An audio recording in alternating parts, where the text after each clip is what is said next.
I have an excellent front butt going right here. It's like, I call it a beer gut, but you know.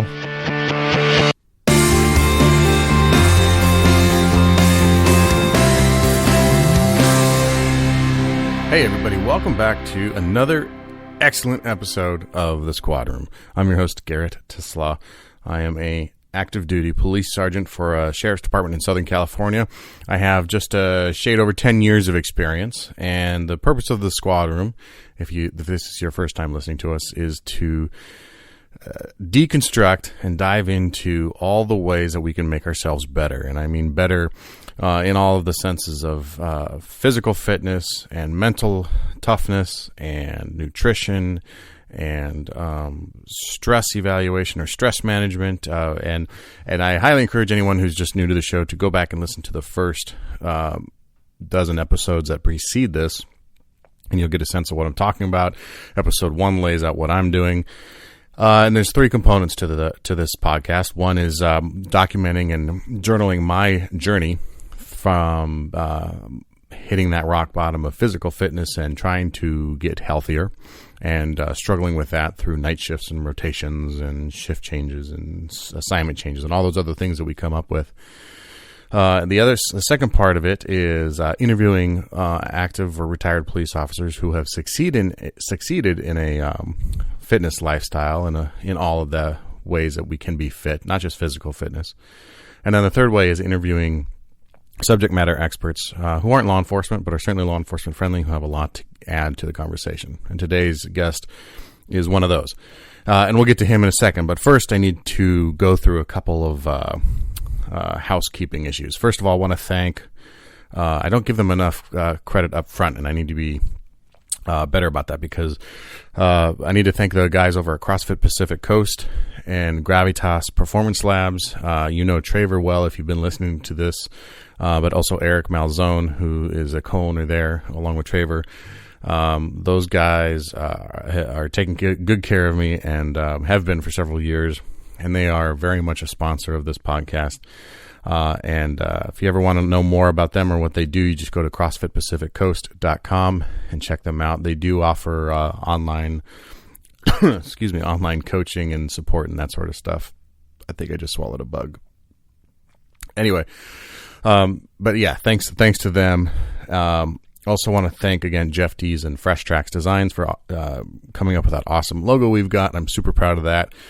And hopefully soon going to be putting out some stuff on Instagram and Twitter, announcing some T-shirts and stuff like that we can throw out there to the fans and people who support us, who support the show.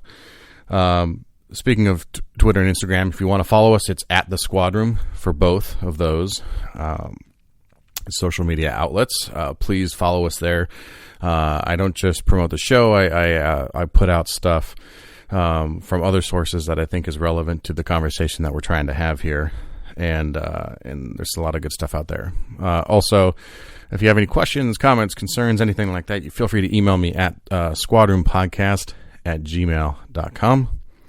And if you are really enjoying the show, please leave a review on iTunes and let everyone know what you think. It's very helpful to the show to spread the word and get our ratings higher in iTunes and in the sections we're in, so that more people see us and more people hear about us.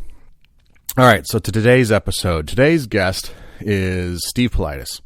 Steve is a doctor of physical therapy, and he's a really cool dude. I've met Steve a few times in passing. Long time ago, chatted with him about coming on the show, and he was always very enthusiastic.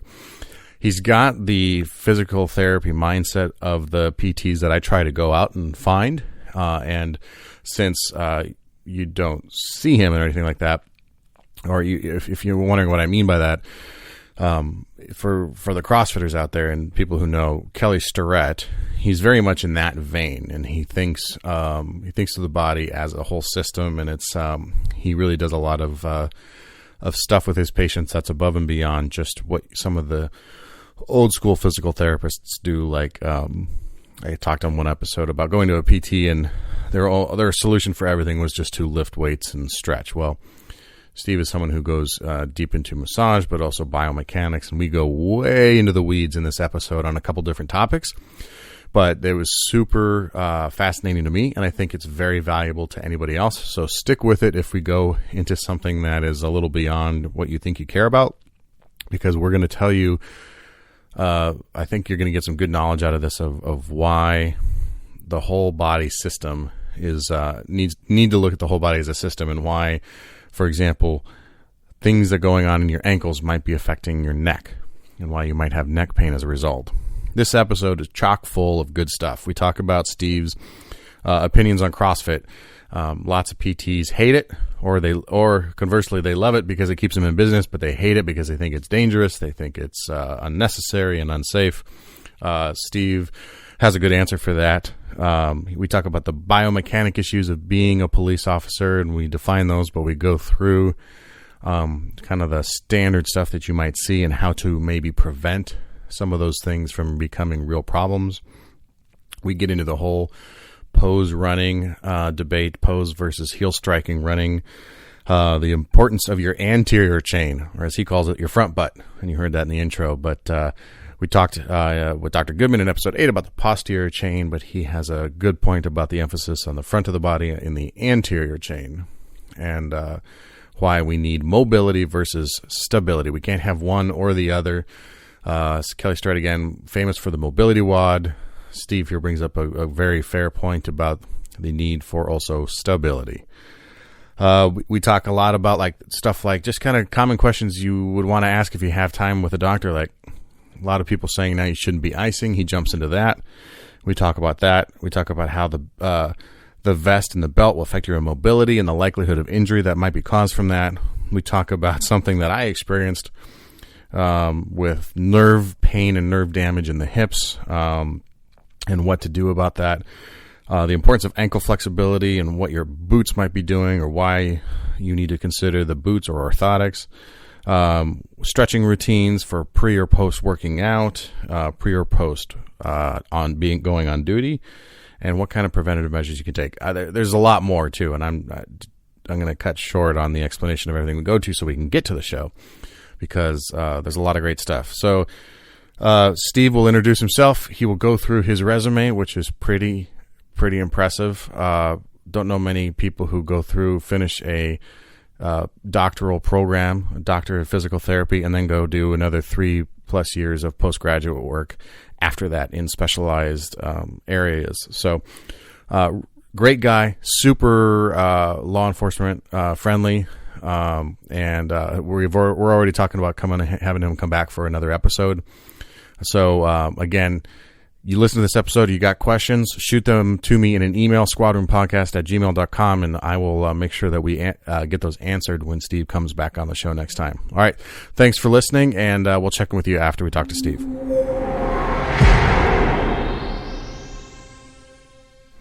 Steve, thanks for being on the show. Thank you. I'm excited to be down here. We have been talking about this for a while. We have interacted a few times and crossed paths, and it's taken me a while to get back on to sending you an email. And I wanted to tell you a funny story. It's funny for my audience. It may not be funny for you because this is your business in your office where we're standing right now.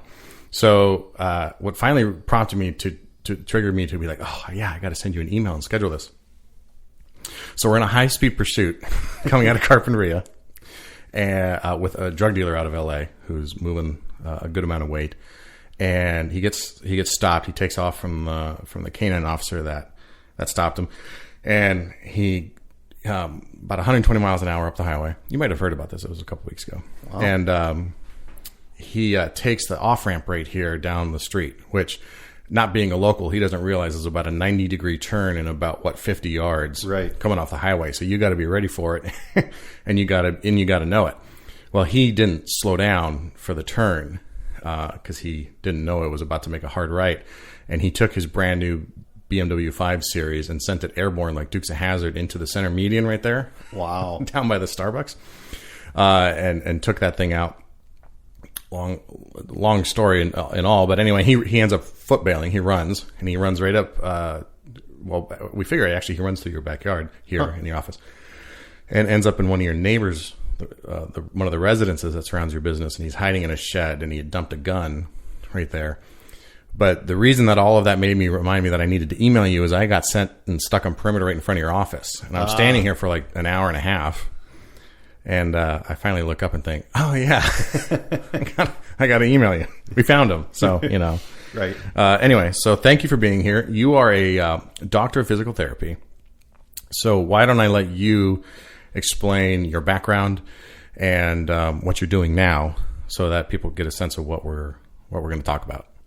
Yeah, well, yes, I'm a doctor of physical therapy.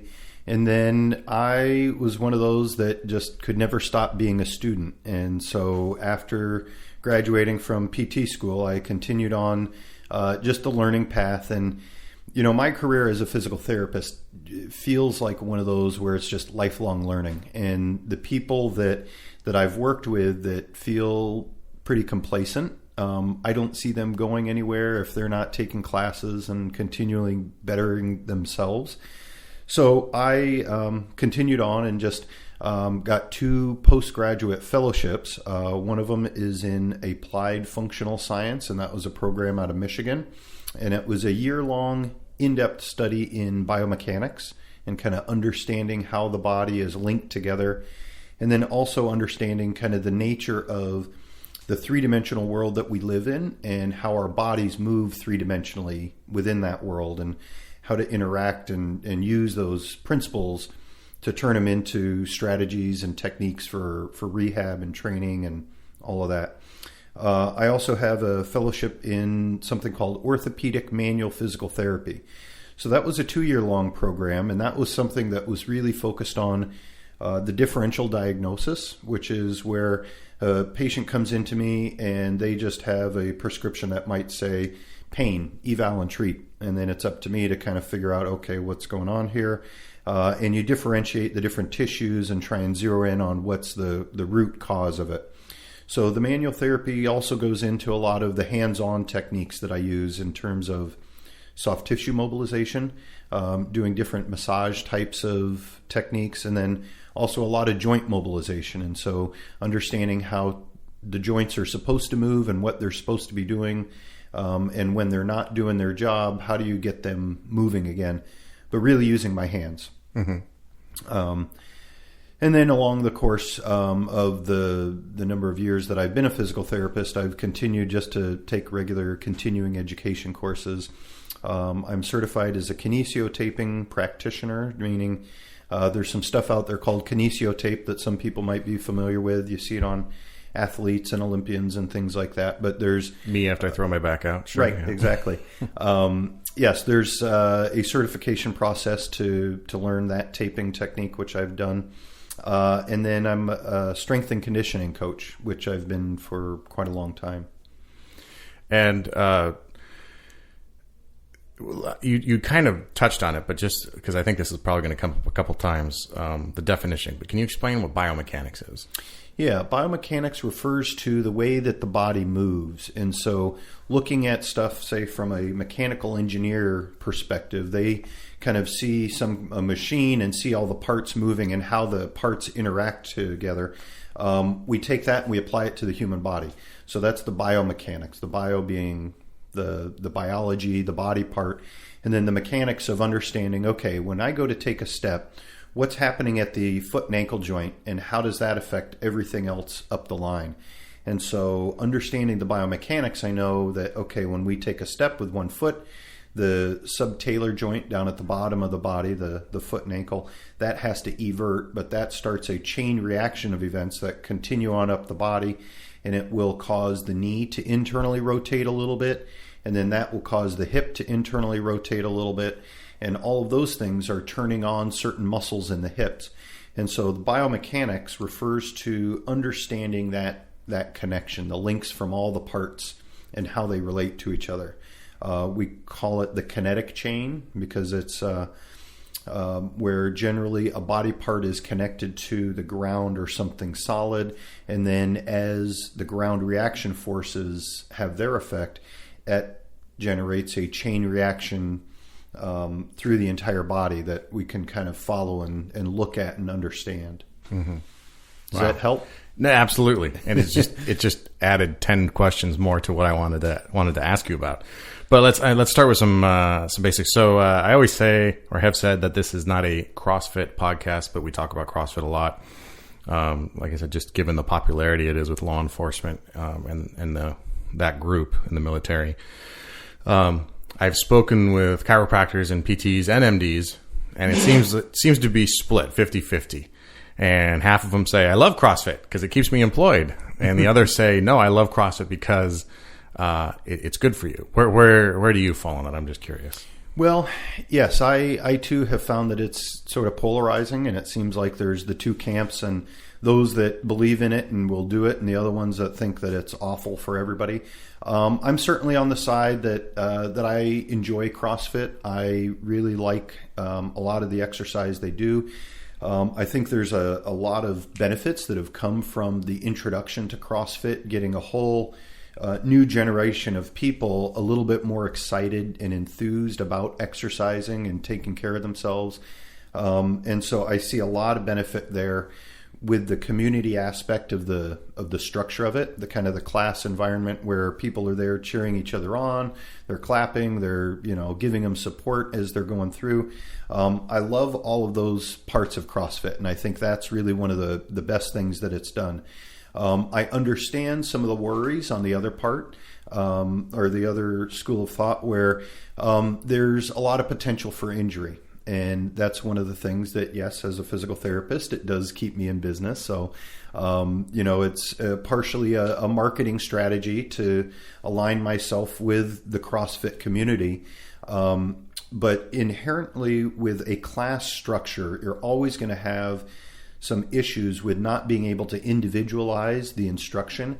And I think that's really where, CrossFit gets a bad rep. Is that it's a class setting, and people from the outside just observe a group of people doing a bunch of exercises, lifting some heavy weights, that sometimes some of those new people, they need a little bit more individualized attention. But in the class setting, that's pretty hard to do. And so that's where I think the outside observer will see people and say, oh, look at that person's getting hurt. Oh, they shouldn't be doing that. Oh, they shouldn't be doing this.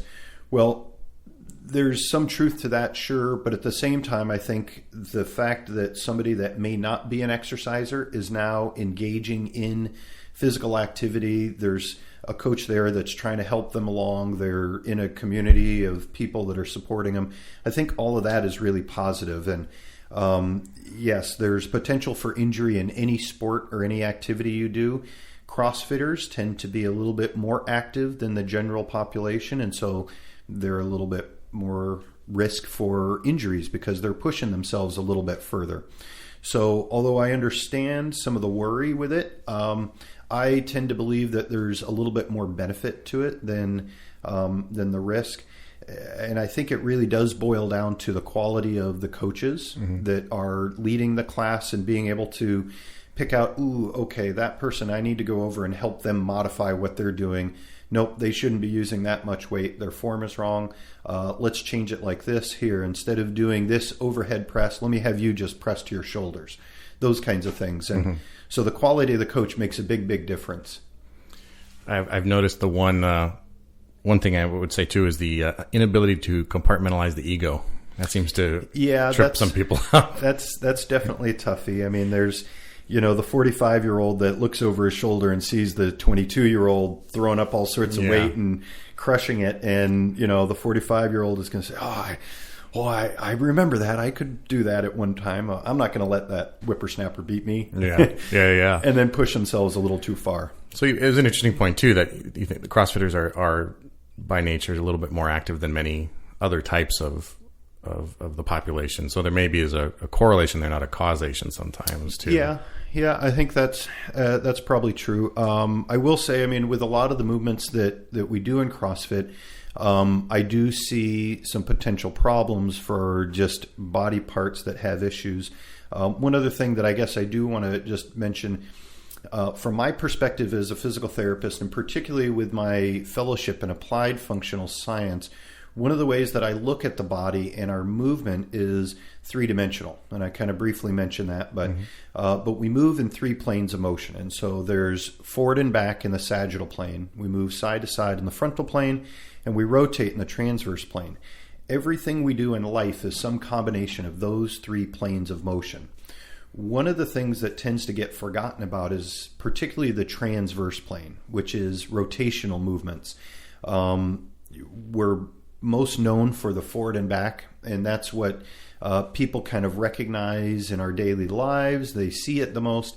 CrossFit exercises tend to be very sagittal plane, meaning they move forward and back, up and down, and not a whole lot of the side to side in the rotation. And that's where I would love to see more of the rotation and side to side types of movements that I think would take CrossFit and make it even a little bit more holistic. Mm-hmm.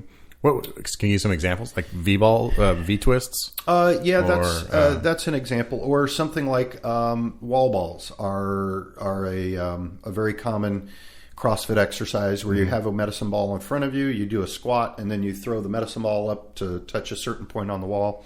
What I'd like to see is some wall balls where maybe your back is to the wall and you're having to swing the ball around and rotate to hit it to the wall on one side, and then you swing it around and rotate to hit it to the wall on the other side. Oh, at about elbow level. Yeah. Not throwing up. Right.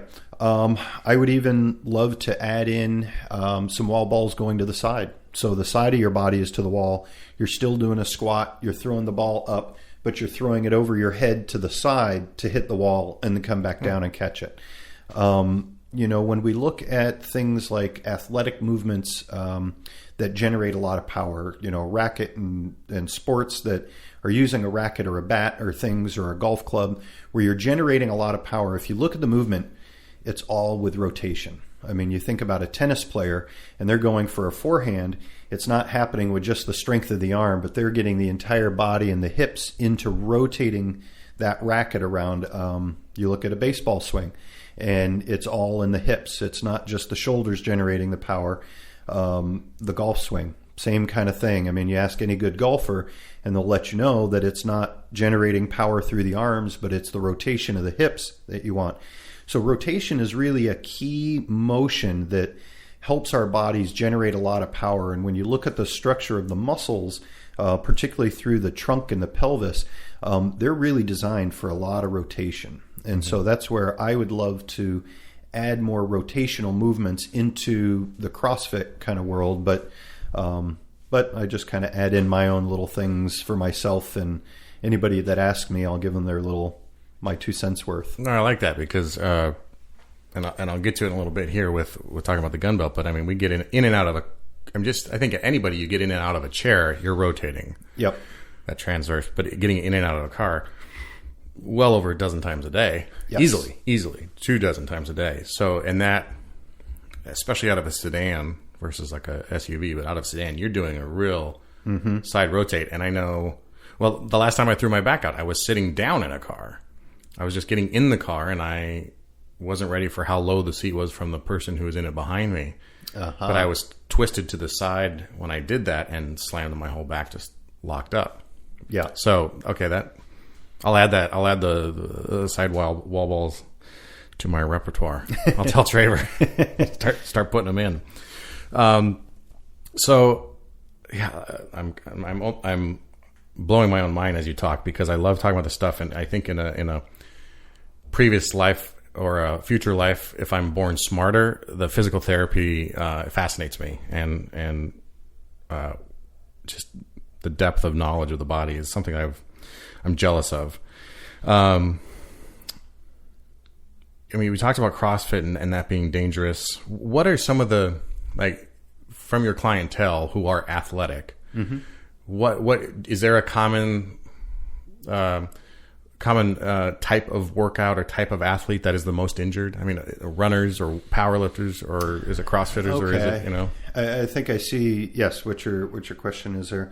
I don't see any one particular athlete as creating more injuries. Well, let me back myself up on that a little bit.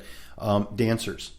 So dancers, even more than gymnasts, I think, they are probably the toughest athletes on themselves and on their bodies, because dance comes with an artistic element that you don't get in other sports, other activities, where they take their body to kind of the end of their physiologic range of whatever the movement is, and then a dancer will say, but I want a better line. So, okay, that's the limit of what your body can give us, but let's get a little more turnout. And so then they will really crank their bodies and do all sorts of crazy things to create those artistic lines and that look that other athletes in their sports aren't really worried about, the aesthetics, quite as much.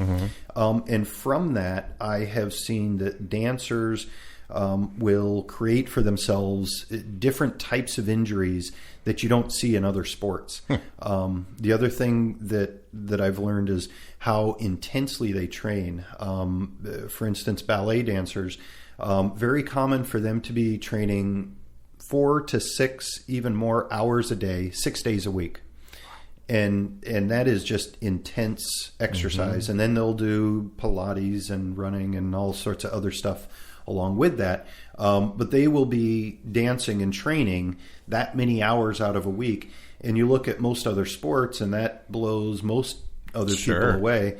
But what they fall into is the pitfall of overtraining. And so that kind of ties into my answer for your original question, asking about different athletes and who gets hurt the most. Dancers, one of them, but the real thing that I see happening is overtraining. And that's where there's too much exercise, too much training without enough rest and recovery in between. And what happens is the body just starts to break down and it loses performance. And then you end up losing strength and you can develop stress fractures and all sorts of different problems, overuse injuries that occur from that. But it's really the overtraining that I think is the part that leads people into a lot of injuries. Interesting answer. I would never have occurred to me, but it makes perfect sense that dancers are pretty intense, and and that form is the aesthetic form is far more important than the functional form for them. Right. I mean, I don't want to round my back in a power snatch, but if rounding your back is it goes on that rabbit hole. But that's interesting. Yeah, that's an interesting answer. So.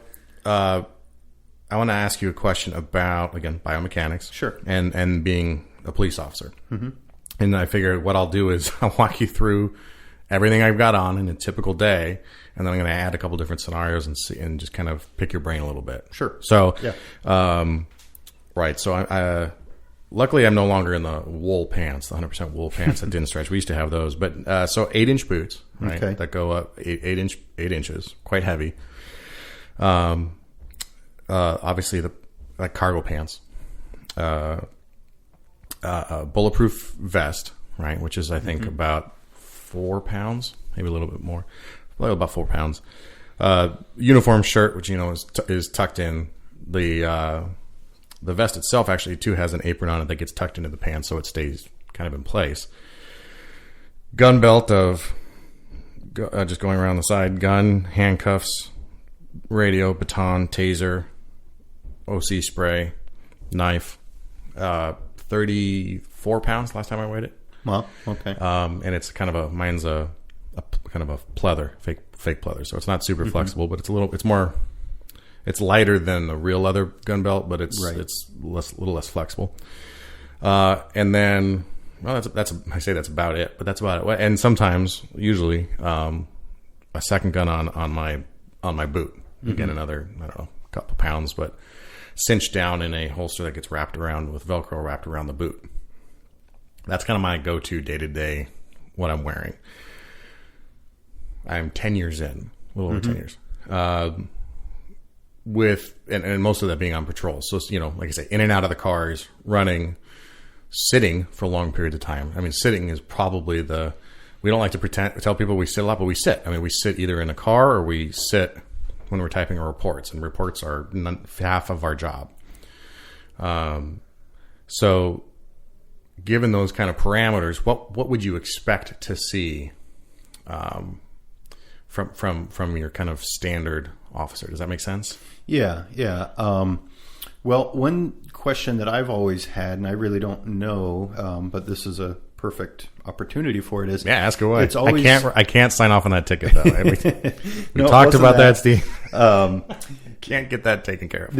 I've always wondered why they make you guys wear boots. I mean, okay, I'm fine with the boots, but why can't the boots be running shoes with a boot upper part? To me, that just seems like it would make so much more sense if you had something that allowed you to move a little bit better and wasn't quite so stiff and clunky. But I've never worn a pair of your boots. No, so they're stiff and clunky. Really know. That's starting to change a little bit. Like, in fact, now in the last couple of weeks, I've been wearing a pair of Reeboks. Reebok makes a duty boot. It's a 6-inch instead of an 8-inch.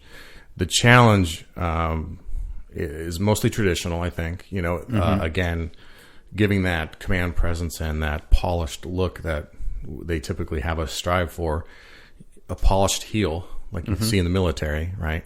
Or back when they wore black boots anyway. A polished heel is kind of an important aspect of what command staff thinks is important. Sure. And that's not to say that it's not important. I mean, it's part of the whole package. And if you look presentable and your boots are shined, there's a very good proven theory that if you look the part and you have more authority, then you're less likely to be attacked. Right. You also present yourself as a ambassador of the department or as a law enforcement in general, and you want to look the part, right? So that's where that all comes from. Sure. More and more athletic companies are starting to make boots. So I know Under Armour makes one. Like I said, Reebok. Converse makes one now. So far, my experience has been they're not very well made, but they also often don't have that polished boot or polished toe. Right. So, for example, in my department, it's in our policy that I have to have a toe of my boot that can be polished to a shine. And a lot of these boots don't. So I would be out of policy if I didn't wear those boots. So I'm limited by some archaic rules in some ways. And that's the excuse. I got these Reeboks because they actually do have a polishable toe on them. Okay. So that's one answer for you. Right. Different departments are different. And they're definitely with materials getting better. I've seen in my time, the shoes get a lot better. But yeah, you used to talk about really heavy soled work boots with with those tall, really inflexible, all leather. Well, those are kind of tough. Right. So anyway, back to the question. Given that scenario. Okay. So yes, the boots, and then with the weight belt that you described, that certainly does create its own issues with a lot of extra mass around the hips, which of course that's the easiest place for us to carry them. But that changes a lot of just the mass and momentum of your body as you're having to move, get in and out of the vehicle. If you're having to just break into a sprint and suddenly go chase somebody or whatever it is, having that extra weight there does change the equation of how your body moves. On top of that, the vest, and I'm happy that you guys have them for sure, but that also limits a little bit of your trunk motion. Your thoracic spine and just kind of your whole torso isn't quite as free to move in all those three planes of motion that I was describing. And with that being limited, that makes work harder for the other parts of the body. The body is just one big connected chain, and each part is supposed to do its fair share of the work so that not any one part is getting too much. When you lock down certain areas like the torso and you put that in a vest where it doesn't have quite the freedom of motion that it normally would, that's going to transfer the stress and strain and the forces to other parts of the body. So the hips are probably going to have to take a little bit more. The low back is going to get a little bit more of a hit, and oftentimes the neck, because those are parts just on either side of the area that's kind of relatively stiff. And so above and below that stiff area is where we see more work having to be done, and it takes the brunt of the forces a bit more.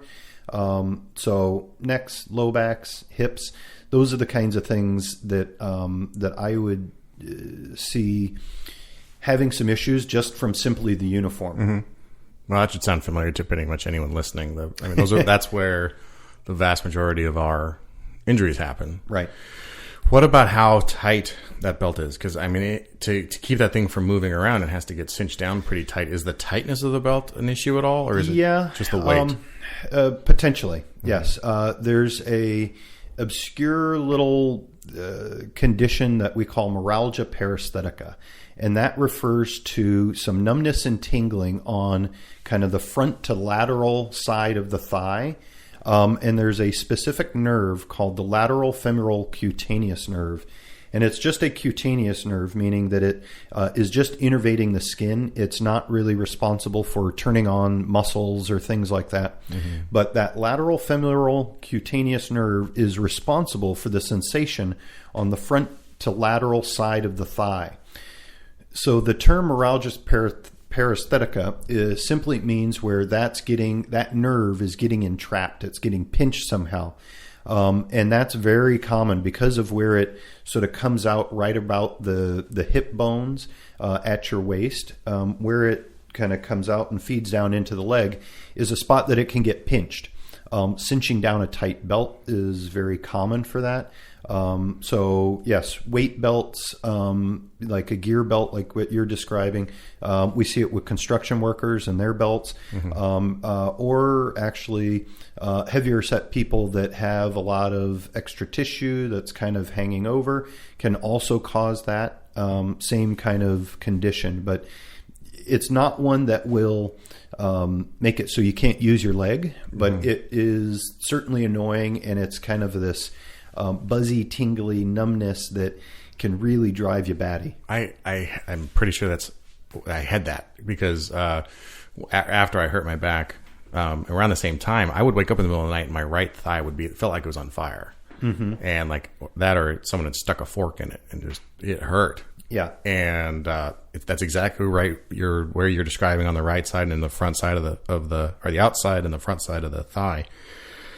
It took a lot of stretching work to get that done, and luckily mm-hmm. it's gone away. So it seems repairable, but yeah, it is. And man, what a pain. Yes, yes, and that's just kind of a little bit more superficial injury mm-hmm. or condition that can develop. But with what you were describing, also just having some other back issues. The lumbar spine has the nerves exiting that feed down into the legs. And so the femoral nerve gets the quads and the front of the leg a little bit more. And that comes out kind of in the upper lumbar spine, L2, L3, L4 kind of area. And so if there's a back issue that's compromising where the nerves are exiting the spine, that can kind of give you that same type of mm-hmm. issue there, where then it's not necessarily just that one superficial cutaneous nerve, but there can be a little bit more sinister things going on with the underlying back issue. And then traveling down to the ankles, mm-hmm. Are those boots and the ankle flexibility, does it go the other way? I mean, you say kind of above and below, so I imagine there's above and below on the ankle too. Yes. And you might come from the knees, ankles to the knees? Right, definitely. There's a course in physical therapy that there's the fellow that kind of is the guru and the pioneer of this applied functional science and really helping people understand this whole kinetic chain. He had a course called When the Foot Hits the Ground, Everything Changes. And it's so true because the foot and ankle flexibility play a big role on turning on all the muscles and what the joints all the way up to the top of the head have to do. Every time the foot hits the ground, what the foot and the ankle are going through dictates what's happening on up the line. And so if the boots are tight enough that they're restricting your ability to dorsiflex, which is kind of bringing the toes closer to the shin, bending the ankle, kind of as if you're squatting. So if the dorsiflexion is restricted, that can play a really big role on creating some other problems, more stress and strain on the knee. It can lead to back issues and different hip issues and things like that. But yes, the tight boots, the foot and ankle, limited mobility can have a significant role on up the chain. Looking at people with flat feet or high arches, those are other examples of how the bottom of the foot can really play a huge role. For some people, orthotics are really necessary to help provide a better base of support and let the foot and the ankle work a little more efficiently, to let everything upstream work more efficiently. Not everybody is appropriate for an orthotic, but that's just a great example of how the bottom of the body, the foot and ankle, can really play a huge role in what's happening on up the rest of the body. How does someone figure out if they need orthotics? That would be seeing a physical therapist for sure, because there's a lot to it that goes into it. An orthotic should help your body work more efficiently, and sometimes the body has figured out over the years how to compensate well for just the anatomical things that you've been given. And if the body has kind of gotten to a sweet spot and it's figured out how to deal with what it's got, and then you go and you throw something new and foreign in there, it can really create a whole host of new problems. So when we're looking at orthotics, we really want to be able to kind of test some things out and be able to say, okay, if I put you in this orthotic, is your body working more efficiently now, or does it seem to be developing these other problems and compensations? And if so, then okay, that might not be the right choice for you. Ultimately, if we can get everybody doing the right kinds of exercises and movements where we can move away from needing orthotics, that would be ideal. But the reality is there's a certain part of the population that they're really appropriate for, and they can make a big difference. So it's not then necessarily like, okay, so I supinate, right? So meaning I walk on the outsides of my feet. That by itself wouldn't necessarily mean I need orthotics. There's not a, oh, you supinate, you need orthotics. Oh, you have high arches, you need orthotics, or you have flat feet, you need orthotics. It's not quite as cut and dry as that. Yeah. There's There's lots of gray area in there, because there's certainly people out there with very flat feet that, I kind of cringe when I see them and I look at them, but then they seem to be doing just fine and they're not having any issues in their body. So with somebody like that, I probably wouldn't choose to just throw an orthotic in there. Same thing at the other end of the spectrum, somebody with high arches that supinates, they might be able to do everything just fine and not have any problems with their feet, their ankles, their knees, or any of the other parts. So again, I would choose, let's not do that, but maybe let's give you an exercise to try and help just balance things out and see if I can get your body moving in a direction to let your foot work more efficiently. So I'm going to have you jump into this hot debate then. Okay. So pose running. Yes. Or that I don't know. There's other names for it, but I'm drawing a blank on them. But basically, the emphasis of running on the balls of your feet, almost balls and toes of your feet, versus the heel strike. Heel strike being kind of the traditional way everyone eventually turned out to run, and how traditional running shoes kind of cause you to run. I think. Right. Do you think pose running is the appropriate way to relearn how to run, or do you think it's kind of smoke and mirrors? No, I don't. I think there's something real to it, and chi running is one of the other very, very similar approaches to pose running. I think there's a lot of benefit to it, and I do believe that it's a little bit more in the direction of how we're designed to run naturally versus being a heel striker. One of the background arguments to why to be a forefoot striker when you're running versus a heel striker is when the foot goes out in front of the body and the heel hits first, what it's giving the signal to the body is put on the brakes and decelerate our motion. And by the way that the body is designed and how the muscles work to decelerate our mass and momentum as we're moving in different directions, everything is kind of decelerating our motion in one direction so that we can accelerate in a new direction. When we heel strike and the foot goes out in front of the body like that and it hits ground, it's really driving a signal through the rest of the body to put on the brakes. We are slowing down against gravity. So if on every step your foot is going out and you're hitting the brakes every time, it makes it harder to carry your momentum through in an efficient manner. When you're up on your toes and the balls of your feet a little bit more, The running pattern is different, where instead of having the foot way out in front of the body, you want it landing kind of right underneath you. So it's a bit more of a sort of catching your momentum and just letting you continue with the momentum going forward as the foot just keeps you from hitting the ground. It lands kind of underneath you and then kicks up behind you. So it's more that you're generating your mass and momentum, or you're continuing your momentum moving forward instead of putting on the brakes the whole time. The body in motion tends to stay in motion kind of idea. Yes. Okay. Yep. All right. And then to stay on the ankles for a little bit, Sure. People are going to, I'm guessing, correct me because you will, knee problems. If they're having ankle issues, you talk about like flexibility and dorsal flexibility, and I'm immediately thinking, okay, I stoop down to pick somebody up, or I stoop down to talk to somebody, or a kid, or anything, pick something up, and I don't have that flexibility given the boot. Where is there a direct relationship to where that pain is going to go in the knees, inside, outside, back, front? It depends on the individual. Okay. So everybody's a little bit different, and some people, they'll get it in their knees, and very often I'll see it just below the kneecap, kind of this patellar tendon area, where from the kneecap as the tendon joins on to the tibia there, that's a spot that oftentimes will get a lot of pain. We call it patellofemoral pain. Limited dorsiflexion in the ankles certainly is something that can contribute to that.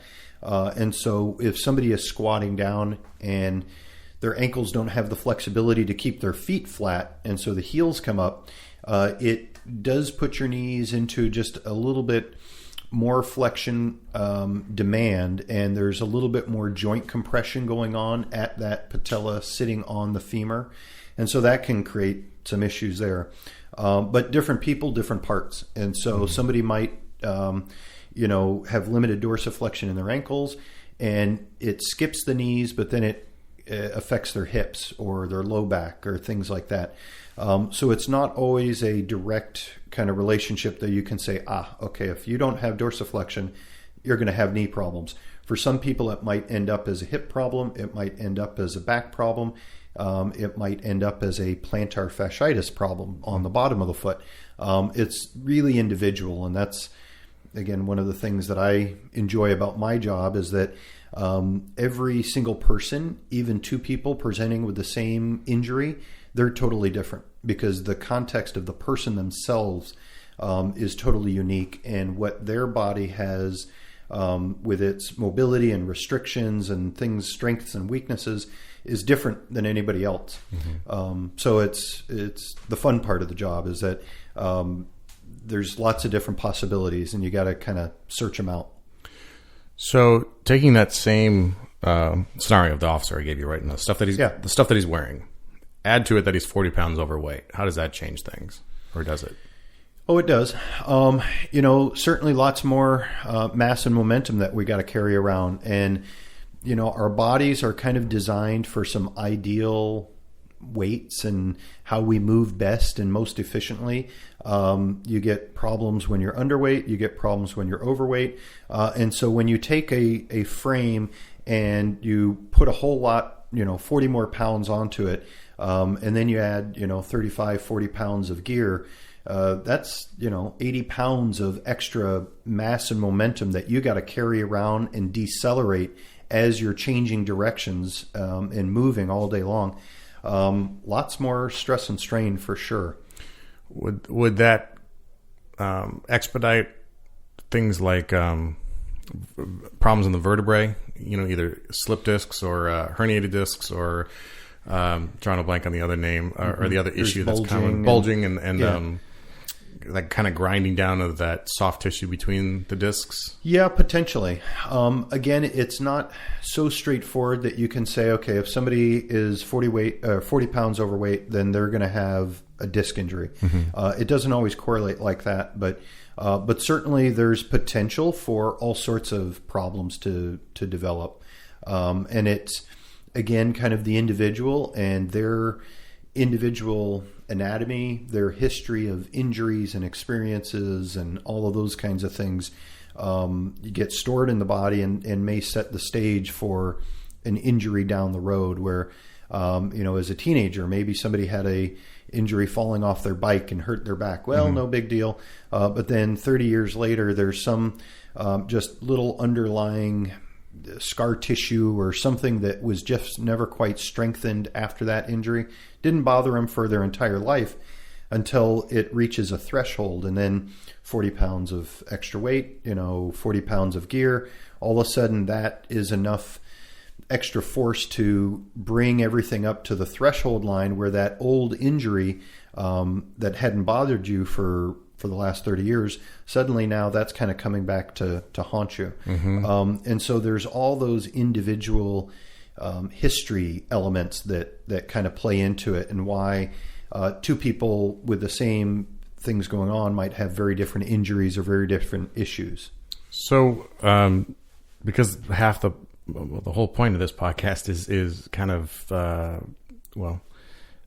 getting better. And better is obviously a huge word in that context, but getting better physically and with your body. What do you recommend, or would you recommend for this particular kind of audience, given those restrictions that we have physically, but also kind of the dynamic of the work we do, right? I mean, we talked about a foot chase earlier and a high-speed chase.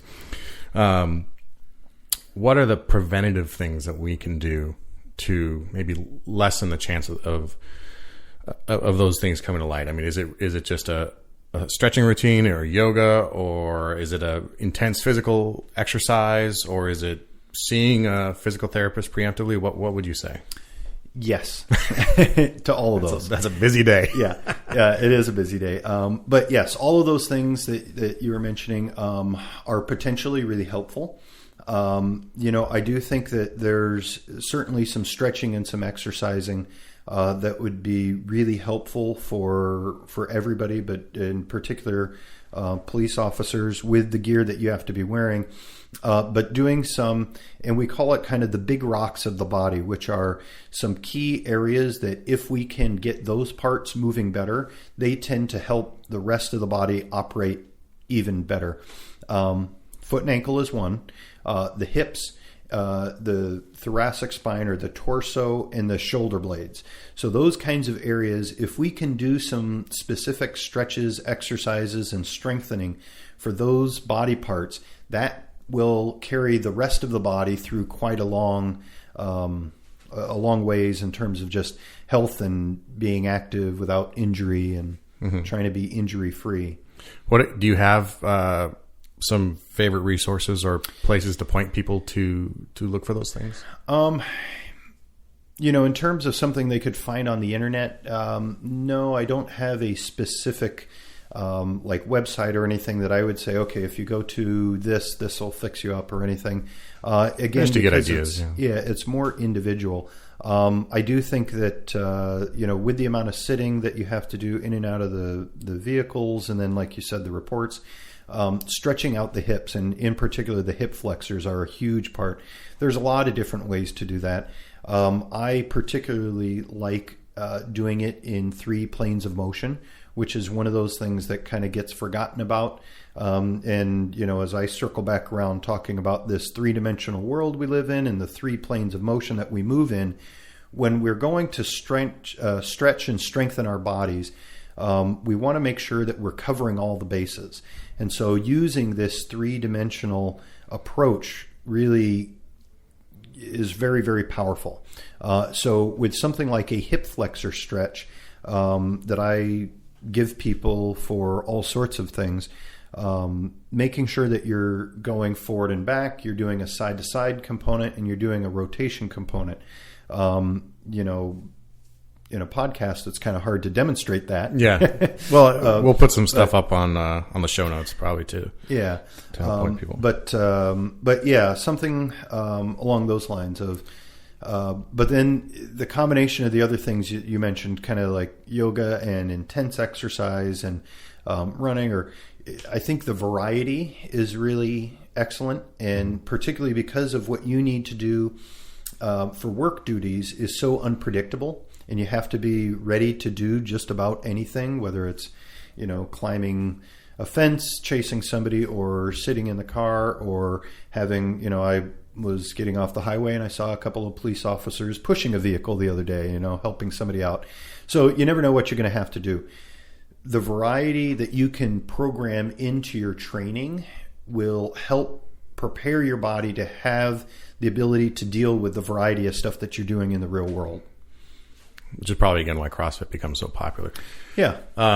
What about, one I didn't mention about massage, but I want to ask about massage. And is there a type that people should be looking at, and what sort of credentials should be they looking for in a massage therapist? I mean, I get a gift certificate for my wife for her birthday for a massage, and it's, candles and, nice music, and someone makes her feel good. But is that what we should be going for if we're looking for a massage to kind of help us correct some of these things, or help us maintain some of these things? Or what kind of massage therapist should we be looking for? Right. Yes. And that's a little bit tough, just because massage is still, it's not a regulated industry, meaning that there's not one set standard that everybody has to adhere to. Like as a physical therapist, I got to be licensed by the state. With massage therapy, it's much more open-ended. So there's such a huge variety of approaches and techniques that it can be a little hard to narrow down. But somebody that has an understanding of the anatomy really well, and the fascia is another element that is really a key tissue in the body to address. And so somebody that's well versed in fascial stretching techniques could be very helpful. Deep tissue can be helpful to a point. There's benefits to things like Rolfing and Thai massage, and all of those can be really good. It's really the quality of the practitioner that makes the biggest difference, and that's a toughie. Word of mouth and getting the suggestion of a friend saying, "Oh, I saw this guy. He's really good. He knows what he's doing. I didn't hurt afterwards." That's a good person to go to, and kind of exploring like that. But finding a good massage therapist can be a little bit tough and a little bit of a search. Like any industry, there's some really good ones and there's some less than good ones. The word of mouth tends to gravitate towards the good ones. And so that would be kind of my best suggestion, I guess. It seems like, and depending on whose word that mouth's come from, or too, but I think going at the gym is a good place to probably ask too, because not only do a lot of them seem to go there, but you're looking for people who are in the similar mindset of wanting to work through issues are probably searching for the same thing. I found too that if someone is using probably gets thrown around too much, but sports medicine is probably a trigger as, okay, they might know what they're talking about, but obviously we got to ask questions. Yeah. So I want to go back to a second ago when we were talking about like online resources and books and stuff like that. Before we hit record, I was telling you kind of how fascinating PT is to me and how I got into it, and it was through mobilitywod.com and Kelly Starrett, owner of San Francisco CrossFit San Francisco and all that. Obviously a very well-known PT these days. He's got 2 versions of his books out, I think. What's your opinion on his techniques and some of the videos that he puts up? I think he's a smart guy, and he has carved out a great little niche for himself, doing what he does, kind of aligning himself as the CrossFit PT. And I think his mobility WOD, where I think it was a couple of years ago that his goal was to, for an entire year, put up a new video each day. I think that was a fantastic, thing for him to do, which really worked quite well to his advantage, kind of exposing his name to a bunch of people. But I think he's a good guy. I've met him once. I went to a course that he was speaking at up in Seattle a couple of years ago, and that was one of my first introductions into CrossFit. Nice guy. I think he knows quite well what he's talking about. He and I have a little bit different background, so there's some opinions that I have that are a little bit different than his. But I think he's He's done a very good thing, also bringing just the CrossFit world into a little bit more of legitimacy with some of the things that he's done. But do you watch those videos or see the recommendations he does and pull your hair out and go, no, don't do that. People don't do that. That's dangerous. And I know I'm talking, there's 300 plus videos, 400, 500 videos. But in general, I mean, do you agree with the methodology or what he's recommending, or is it? Right. Yes, for the most part, I do. There's been just one or two little videos that I've seen that I just kind of think, I'm not sure I agree with that approach. That's okay. That's not me doing the video. But for the most part, yes, I think he does a great job with the approach that he takes, and a lot of the rolling out the parts, using balls, using foam rollers, using little tools to self massage. I think that's fantastic. Yeah. So I think those are really good techniques. I think working on mobility in general is one of those things that most people need more of. The part that I think would complement everything really well is if I did a stability WOD, because he's kind of working on the mobility end of things, but where I see a lot of problems developing is the lack of stability. And it's not, just, I'm thinking of traditional PT exercise like a bird dog. It goes way beyond just doing something like a bird dog exercise and thinks, okay, now I'm stable. For all of these movements that we do, particularly in CrossFit and with a lot of overhead stuff, where I see problems are people don't have the stability they need to match the mobility that they're trying to achieve. And so, if I were to make my own should we pause so you can go buy the domain right now? No, probably not. Well, that's a good point, though. I guess I never parsed the two. Well, there's a term called mostability, and it's the combination of mobility and stability. And the little play on words, when you put those together, it comes out most ability. But really, there's some real powerful concepts behind that funny little play on words, because mobility and stability are a spectrum. And if you're at either one end of the spectrum, you have problems. The people that are super mobile and don't have any stability, they have all sorts of problems. And those can be the very flexible, bendy people that are drawn towards yoga because they can twist themselves into a pretzel and, hey, look what I can do, and this is no big deal. And so they come with their own set of problems because they don't have any stability. The other end of the spectrum are the people that are stiff and crusty and just can't move or bend at all. And they have their own set of problems because they don't have enough mobility to make use of their bodies. So what we're looking for is that Goldilocks spot right in the middle, that mobility, stability kind of sweet spot where it's the combination that you can move your body, but you have the stability to control the motion. And if you're too far on either side of that sweet spot in the middle, you end up with some problems. Is there a part of the body or in the body or a chain that is where that stability comes from? Is it the hips again? Hips, posterior spine. Spine. Yeah. Hips, pelvis, spine is kind of the big part. Yes, the posterior chain is definitely really important. But again, parts get forgotten. And so the anterior chain is just as important, but it doesn't get nearly the press. So one of the other little things we talk about is the front butt. Everybody knows about the back butt. Kim Kardashian made it famous. Well, maybe people before her, but the back butt gets a lot of press. The glutes, everybody knows about those.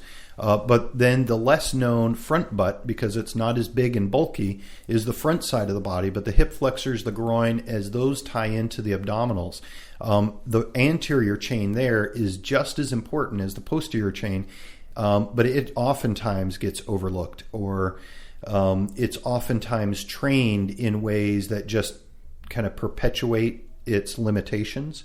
So we do a lot of sitting. The front of the body is kind of flexed forward and bent and put into a shortened position.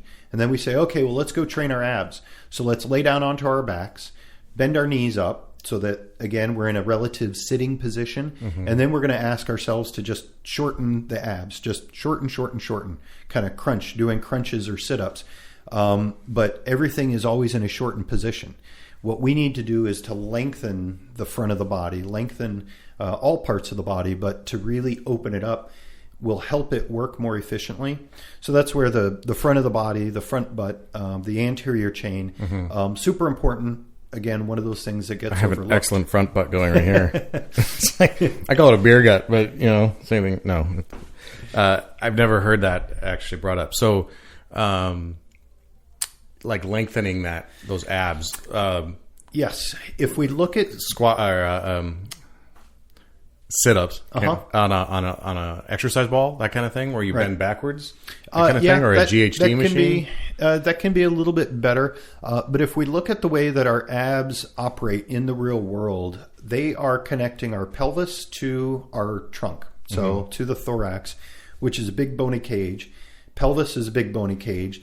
The abs are the connecting link in between, and they decelerate our trunk motion. As we're going to reach for something, the abs are turning on to decelerate the mass and momentum of the trunk going in one direction so that they can slow it down, you can reach your target, and then they can reverse and pull you back the other way. Most of the time, we're operating with our feet on the ground and our bodies are in an upright position, reaching for things on a top shelf, picking things up, all sorts of stuff. So the abs are really working the most when our feet are on the ground, we're in an upright position, and our trunk is moving in one direction and our pelvis might be moving in a different direction. Lengthening through the abs is how we really can turn them on the best. And all muscles are like that. So a great analogy for muscles is a rubber band. And if you want to shoot the rubber band across a room, you got to stretch it first. And that stretching kind of builds up that stored potential energy that then when you let go, you release it as the kinetic energy and it shoots across the room. Muscles are the exact same way. When we lengthen them, we're stimulating a lot of the nerve endings in there called proprioceptors, which are the switches that turn the muscles on. So we're talking to those proprioceptors as we're lengthening the muscles, and they know that, okay, we've been lengthened. The next thing coming is we got to contract. And so that's where they're the switch to turn the muscle on, and that switch gets stimulated with a lengthening. But that's consistent not only with the abs, throughout every muscle in the body. And so that's, again, another kind of philosophical approach to training. I have a couple more questions before I let you get back to your day job. One topic that seems to be quite hot right now, and I asked this of Dr. Eric Goodman too on a previous episode, but ice, and your opinion on ice. And it seems like some are saying now not to ice, or that ice is still an essential thing. What's your stance on that? If you have one? Yeah, I do. It's great for the right purpose. And so I still think that icing after an injury, when it's in the acute phase, right after an injury, is a great idea. And from my standpoint, it's pretty safe. There's pretty minimal side effects. You just want to make sure that there's always, a layer of cloth or something between the ice pack and the skin so you don't get a silly little ice freeze on your skin. But aside from that, icing is really quite safe.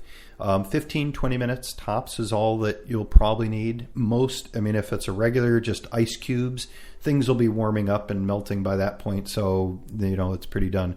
An ice pack that can stay cold a lot longer, you don't really want to go past 15 or 20 minutes. The idea of not icing, I use that in therapy quite a lot, actually. If I'm doing some things with patients where I want to stimulate blood flow into a certain area, I want muscles to get perfused with a lot of oxygen and nutrients, I may want to leave it there and not necessarily just have them ice right away afterwards to chase that stuff out, but let the healing nutrients and oxygen that we've done the exercise to bring it to that area, let that stay there. There's also different ways to use ice, and so there's sometimes in therapy we'll refer to it as a high afferent stimulus or high intensity afferent stimulus, and what that's meaning is that ice can provide a stimulus to the body that really barrages the brain with a lot of information coming in from the coldness.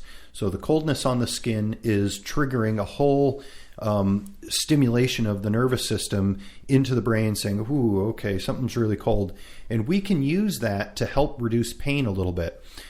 Sometimes it doesn't need to be for very long, but it can be a very short icing session that then we get a little bit of pain relief, and then we can move into doing some other techniques, whether it's a joint manipulation or some mobilization or some other things like that. So there's different reasons to use ice.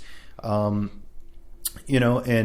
for me, again, it kind of boils down to the individual context, the injury we're talking about, what's the therapeutic goal that we're after for this person. And what about as an after workout recovery method? Is that something, if you're not a games athlete and you have to go do another, Fran in another 2 hours, but you're just your day-to-day workout, you're working out 3 times a week. Is that beneficial, or is it like you say, you want that blood coming in and you may not want to do something like that right away?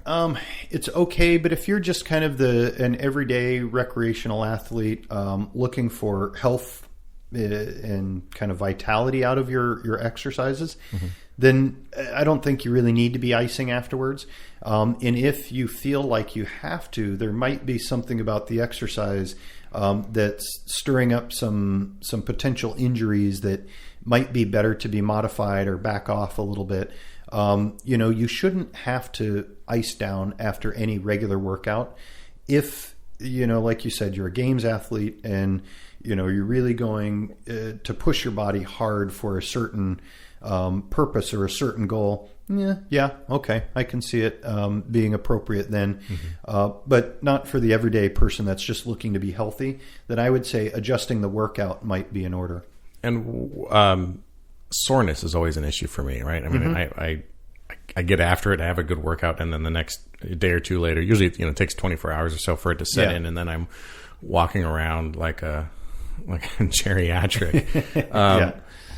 Is it just I don't want to go softer in those workouts because I'm doing the work at a good what I think to be safe and appropriate. Yep. What can I be doing either before or after to maybe minimize some of that post-workout soreness? So beforehand, a dynamic warm-up. So dynamic meaning you're not just doing the old traditional, okay, bend down, touch your toes for 30 seconds and hold. That's more of a static kind of stretch. You want to avoid the static stuff in the beginning, but you want a dynamic warm-up that's really raising your body temperature, taking your body through as much of the full range of motion as each joint has, and then actually turning on the nervous system. So those are the elements of the dynamic warm-up before the exercise. Do your workout, and then afterwards, doing some static stretching then can be helpful to kind of let things calm down, to have sort of a cool down period. But then the next day, doing some light aerobic activity. So whether it's going for a walk or a swim or a bike ride or rollerblading or something, where what you want to do is you want to get your blood pumping a little bit so that you're flushing the system out. And so you're trying to carry away the metabolic wastes that have built up there while you're bringing in fresh nutrients and oxygen. It doesn't have to be a strenuous kind of thing, but just enough where you're, kind of breaking a light sweat, but trying to get the blood pumping and doing some light aerobic activity kind of the day following your workout can do quite well to help minimize some of the pain and soreness. Okay. And then kind of related to that too, with the pain and soreness, but also some of the issues with everything we've talked about. Do you recommend, or do you have a belief that there is a particular diet or way of eating that is good or better that you would prescribe for people, or does that not necessarily affect your world in the physical therapy world? Oh, it definitely affects my world to a huge degree. I certainly am a big believer that, we are what we eat. And if what we're eating is all processed things that comes in bags and boxes and cans and pre-made things, then you can be pretty assured you're getting a lot of chemicals and a lot of processed stuff going into your body. So I think that certainly nutrition and what you're eating plays a huge role in all of it. I myself have a personal interest in nutrition and just eating healthy, and I like to cook, and my wife likes to cook. So for us, it's something that we share, but it's very individual. And I know from my perspective, there's not one diet that fits right for everybody. It's much more individual, but I kind of boil it down to whole foods. I mean, if you're eating real foods and whole foods and having to cook it yourself, that's far better. Taking it kind of the next step, if you can get it sort of local so that it's not, bananas that are coming from Chile in the middle of the winter. You think about just all the other impact that has on the world of, you eating your 60-cent banana that's come across the continents. The more local you can get, the food is going to be so much more fresh, and you're going to get the nutrients and the vitality of the food even better if it's local and it's fresh, that kind of thing. So I just kind of boil it down to whole foods, try and avoid the processed stuff, and as local as you can. You're going to get more value out of the food with its nutrient density than if it's something that's coming across the other side of the globe. Mm-hmm. Do you notice any, maybe this, anecdotally even, just any correlation or causation between like a gluten-free or paleo diet and the level of inflammation in muscles or the level of pain that people experience? Yes, definitely. I know that the whole gluten thing, there's a lot of controversy about it. But if you actually read into the research and all of that, it's pretty clear that gluten is not so great for our human bodies, and at least our body's digestive system does not deal with gluten very well, and that starts to create a whole host of other problems. So I definitely believe that can be a contributor to kind of a systemic inflammation that's going on throughout the body for a lot of people, and that can be a big deal. I know for me personally, I was a bread lover. I grew up in the San Francisco Bay Area, and sourdough. Finding a good sourdough roll is like nothing else, and you can't find it anywhere else in the country. So I do have a great appreciation for bread, but I have found over the last number of years, as we've kind of evolved our own diets, that I am feeling worse and worse when I do have some bread after I've been able to cut it out. And I can see in myself, I'll drop 10 pounds pretty easily if I stop eating any bread for, say, 2 or 3 weeks. The weight just kind of disappears. As soon as I start to have some croissants and some bread, and it'll just pack right on. And I have started to recognize feeling a little more sluggish myself. Mm-hmm. So, I think there's a lot to nutrition and creating an inflammatory state or not so inflamed state. Mm-hmm. Excellent. Yeah, I've noticed similar things in the times that I've been successful at being strict gluten-free. Not even just paleo necessarily with, allowing some things like rice, but just gluten itself, like you say, those first 10 pounds are pretty easy, and then clearer vision, clearer thinking, better sleep. So yeah. Thank you for being here. Really appreciate your time. That was a lot of great stuff, and I'm already going to ask you to come back and do another one sometime when we can, when I have enough time to process all my follow-up questions. Sure. Because so much of what we do, it's a very physical job, obviously, yes. And then as Traver and I talked in one of the last episodes, it all of a sudden becomes a non-physical job. You get a desk job, you get promoted, and now you sit behind a desk all day. Different types of challenges, but either way, a lot to deal with. And then you add the weight of the gear and all that sort of stuff, and just it snowballs pretty quickly. Sure, definitely. So thank you very much. If people want to reach out to you, do you have Twitter or Instagram? Are you a social media star? No, not so much the social media star, but I do have a website. What's that, so people can go and check you out? StevePolitisDPT.com. So my name, Steve, and then Politis, Politis, and then DPT is in doctorphysicaltherapy.com. As in doctor. Yes. Cool. Well, thank you very much. We'll put that on our show notes too, and all the other stuff we talked about. And appreciate your time and your support. Yeah, well, I've enjoyed this quite a bit, and I look forward to talking with you more. Great. We'll do it. Thanks. All right, so hopefully you got a lot of good information out of that. Like I said, Steve's already agreed to come back on another time. So send those questions in to us, squadroompodcast@gmail.com. Let us know what you want us to talk about. It's always a fascinating conversation to me about how the body moves and how the body works, and then the restrictions that we put on it, with our gear, and then the exceptions that we have to make with what the job entails. It's kind of ridiculous. Anyway, the Squad Room at on Twitter and Instagram.